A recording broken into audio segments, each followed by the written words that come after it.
একটা বাস্তব জীবন কাহিনী। প্লিজ 2 মিনিট হাতে সময় নিয়ে গল্পটি মন দিয়ে শুনুন। আশা করি আপনাদের ভালো লাগবে। 2 সপ্তাহ আগে আমার গার্লফ্রেন্ডের বিয়ে ছিল, কিন্তু বিয়েটা হয়নি।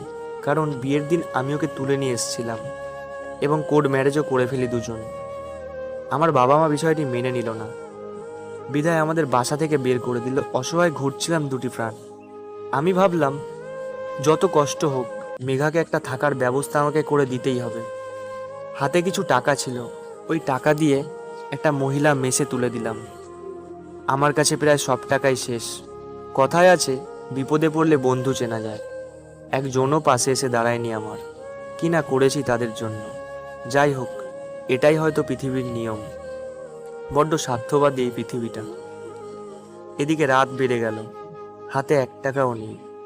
শখের মোবাইলটা বিক্রি করে দিলাম। টাকা হাতে আছে, কিন্তু খেতে ইচ্ছা করছে না।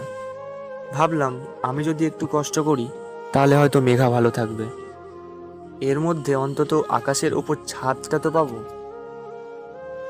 তাই বলে একটা মেস ভাড়া নিলাম। খুব কষ্টের একটা হোটেলে ওয়েটারের চাকরি পেলাম।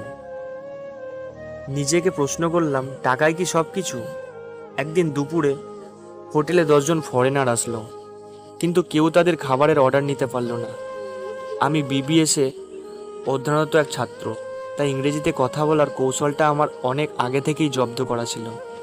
তাদের সাথে কথা বলে হোটেল ম্যানেজারকে সন্তুষ্ট করে ফেললাম। ফলে আমাকে ফ্লোর ম্যানেজার করে দিল। বেতনও 18,000 টাকা। মেঘাকে সারপ্রাইজ দেওয়ার জন্য নতুন বাসা ভাড়া নিলাম। দুজন একসাথে থাকবো, মনে ঝড় উঠতে লাগলো। মেঘার মেসে গিয়ে জানতে পারলাম মেঘা তার বাবার সাথে বাসায় চলে গেছে। একটা ছোট্ট মেয়ে আমাকে বলল,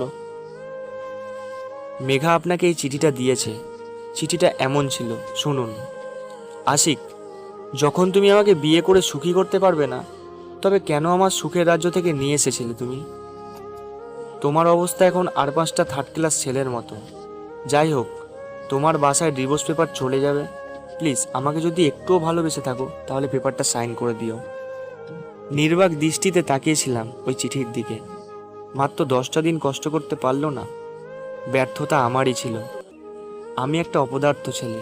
মেঘাকে ভালোবেসে নিজের জন্মদাতা পিতামাতাকে ছেড়ে চলে এসেছিলাম। প্রতিদানে কী বা পেলাম? ক্ষুধার্ত পেট, শ্রমিকের মতো জীবনযাপন।